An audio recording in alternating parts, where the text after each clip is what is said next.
Hello everyone, my name is Steve and welcome back to another video. This is going to be part 4 in your guide to making your own callouts for LSPDFR. To get started today, you're going to want to download this mod from this link, which is going to allow you to get coordinates and a heading, which is the direction you're facing, for anywhere in-game.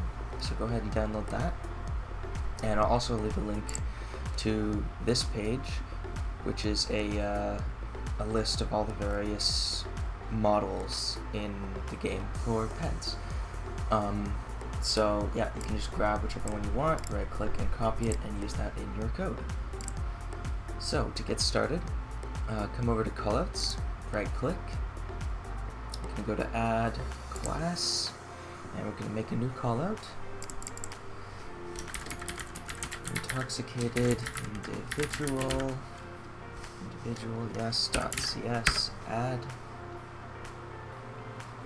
And here we want to start again with our using statements. So using rage, using LSPDFR mod API, using LSPDFR mod callouts, and system.drawing. And again here, I want to call this a callout, just like that. Make it public. Make some room here for the callout info, which we're going to start by just writing intoxicated individual and set the callout probability again. And again, we'll be setting it to high here. And in the middle part here, it's going to be a lot of the same. So again, we want to start with our four main methods, which is public override bool on before callout displayed, public override bool on callout accepted, public override void process, and override void end. So there's our four main callouts yet again. And let's start by setting up some variables, global variables here. Make a head for the suspect. Make a blip, suspect blip. And a vector3, which is going to be the spawn point yet again. And this time we're also going to have a float heading, a int counter, and a string male female. And in on before callout displayed, before the callout is displayed, we're going to be setting some of this stuff up. So the spawn point is going to be equal to this time a new vector3, because this time we're using the coordinates and heading dumper. I've already gotten the coordinates and heading, so I'll just type them in here, but if you don't, go in game and find wherever it is you want and use it there, but I already have them here, so those are the coordinates we're going to be using if you'd like to copy as well. The heading is going to be this one, and now we want to show callout area blip before accepting, spawn point, and I think 30 worked well last time. Add minimum distance check, and again you can also add a maximum if you'd like to. We won't do that today though. Spawn point, and then set up the callout message, which is going to be intoxicated person in public, just like that. Position is the spawn point, and then we want to play some scanner audio using position. And for the we have, and this time it's crime disturbing the peace, like that, and 01, disturbing, like that, and in or on position, like that, spawn point. And that should do it for this method. So come into on callout accepted, where we will make our suspect equals new head, and this time instead of leaving it blank, we're going to fill in a model. I'm going to be using SMM bouncer a 1, spawn point, and heading.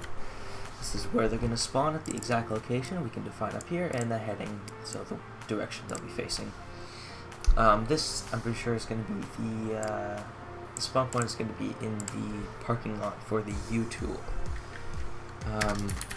So next, make them persistent.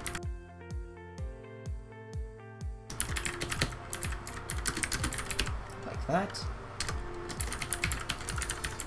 Block their permanent events. I will set up the blip. Suspect dot attach blip. Like that. Did I spell that right? Suspect blip. Just like that. So suspect blip color. So system again. Dot drawing. Dot color. And this time, let's make it a green, with a dark green. And we want to enable the route. And so we actually set the specific ped to a male ped named bouncer. And you remember we made this string up here. So just to show you how this works, we're going to make a quick little if statement, which is going to say if the suspect dot is male, then male female is going to be set to sir. I'm going to say else male female equals ma'am, just like that. And is male is not supposed to have brackets. There we go. And finally, we want to set counter equal to 0. That should be it for that. And now for the process. So the counter we made is actually going to be, because in this callout we're going to be talking to someone. So to get that started, we're going to say if game.localPlayer.character.distance to the suspect is less than or equal to 10 this time. Then we want to say display help. Oh, that didn't work. That game.display help, and we're going to display a help message which says press Y to talk to the suspect, and we'll set forever to false. And now we are going to detect if they press Y. So game.isKeyDown, what we're using for that, and we're going to say system.windows.forms, which I think I have to bring in, but .keys.y, and open that up. And yes, so come into references, right click, add reference. Under assemblies, scroll down to system.windows.forms, just hit the check mark, press OK. And that should do it. Yep. Alright, cool. Start with counter ++. And now we actually do the talking.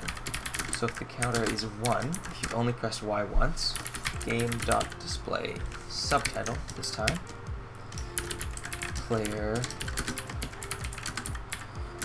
and here we can see the male-female thing, just to show you in case you wanted to not select one, if you want to leave this blank, then it'll still work properly. Do you need any assistance? Very simple. So it's going to say player, excuse me, and you want to leave a space here. It's either going to say sir or ma'am. For us, it's going to say sir, so we set it to a male, and then comma, and then the rest of the sentence. And now we want to go through this and make some more of these. So let's do that now.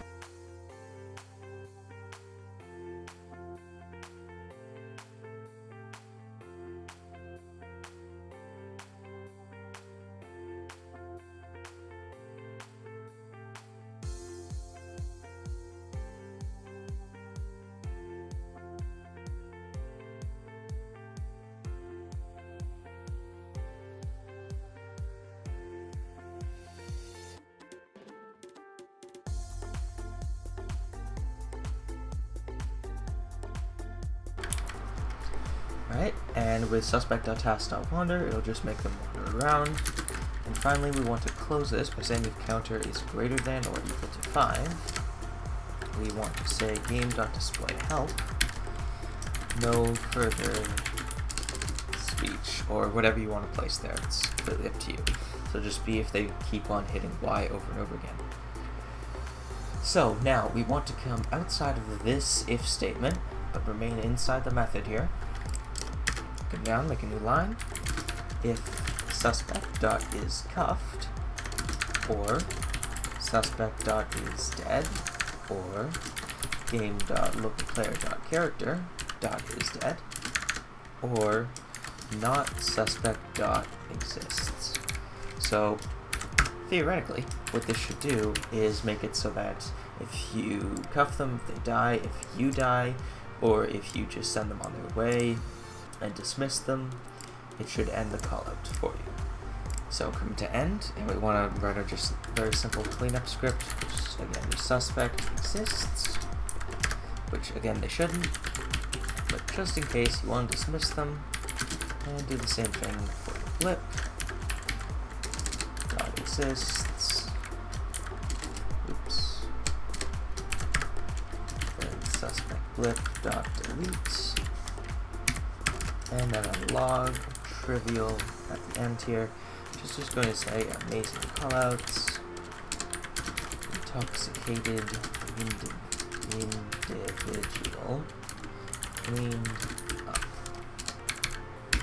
Just like that. So remember to come over to main, and you have to register functions dot register callout, type of callouts dot, and you can now see this intoxicated individual callout. Do that, hit a semicolon, save it. Yeah, just build it and install it and launch your game. Alright, so here we are in beautiful Blaine County, right outside the utool. Open up Callout Manager, amazing callouts. You should now see intoxicated individual. Click that. Call for disturbance, hit Y, and you can see we've got a dark green blip this time. So let's head on over there. Up here, you can see we spawn him in, and that's where he's supposed to spawn and his heading. So we can walk on over, and we get a help prompt, press Y. So let's press Y. Excuse me, and it says, sir, do you need any assistance? He says, nah, it's all fine. So we're gonna have to write him a citation, and he starts to wander. So at this point, you can see he does still have a blip. You can tell him to stop, and he doesn't. Tell him to stop the ped, and he does. So we can hit E, and I'll show you if we cuff him. You'll see the blip on the map has gone away because we have checked the box for is cuffed. So that's going to do it for this video. It's pretty simple, pretty short. We looked at customizing the ped, using that customization, doing some dialogue, implementing customization into dialogue, choosing where you want people to spawn. And that's going to do it for today. Next time we're going to look into making some menus with Rage Native UI to make things look a bit better, as well as some other minor graphical improvements. So if you like this video, leave a like. If you need any help with anything, leave a comment. I'll try to get back to you. And have a great day, everyone. Bye.